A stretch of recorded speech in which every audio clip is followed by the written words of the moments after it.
Ambassador McFaul, it's horrifying. You know, we went through this with Milosevic. She was convicted posthumously, thanks to Madeleine Albright, of war crimes. But that's a long way off. And you've got Peskov and Lavrov denying it and asking for a UN meeting against Ukraine staging this. When these people had their hands tied behind their backs, they're in the streets, and the Ukrainian forces are just arriving. We're hearing from the Pentagon, from a senior Pentagon official, Mike, that they're probably repositioning. Two-thirds of them have withdrawn. They've gone north. They've gone to Belarus. They're going to be retrofitted. They're going to get new commands. Probably they've lost at least 9 generals that we know of, which is remarkable. So it's not over, and the Pentagon says that the threat to Kyiv is not over because they can hit Kyiv from the air.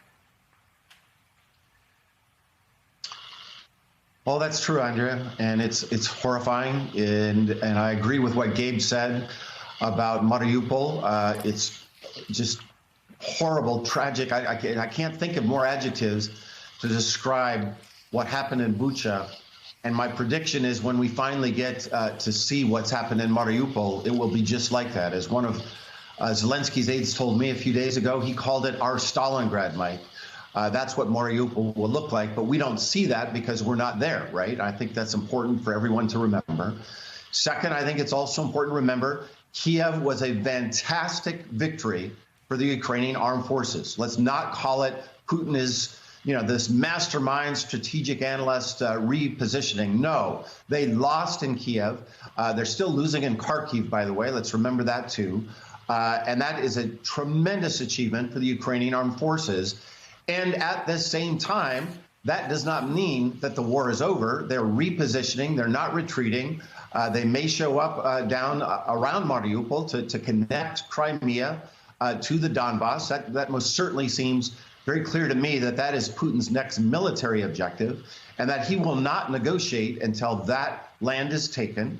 But he may not be done with that being the last thing that he wants to do. There's lots of reporting that suggests he still wants to continue the war, including in places like Kiev, just when they're better prepared to do so. You tweeted yesterday, quote, Putin's barbaric killing in Bucha requires new sanctions immediately, oil and gas sanctions, all Russian banks out of SWIFT, all U.S. companies out of Russia by the end of this week.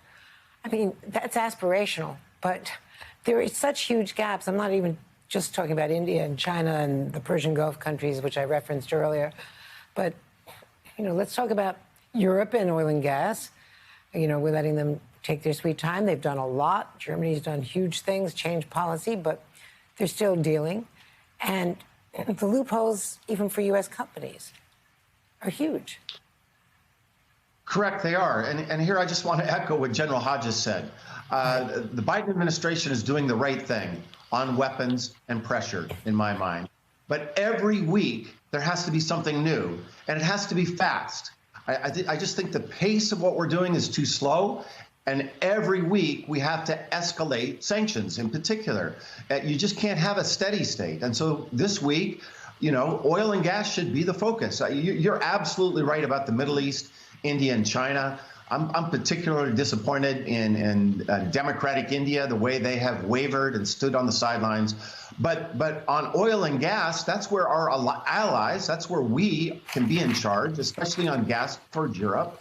And by the end of the week, there should be something new on those kinds of sanctions, because after all, that's the direct line into the Russian economy that supports this war. Other things, too, secondary sanctions that make it hard for people to trade, close the SWIFT. The SWIFT is only partial, right? We haven't kicked all the banks out. And there are 6,000 more Russian oligarchs and officials that could be on the individual sanctions list. So I applaud what's done before, and there needs to be more done this week. And get those weapons in now.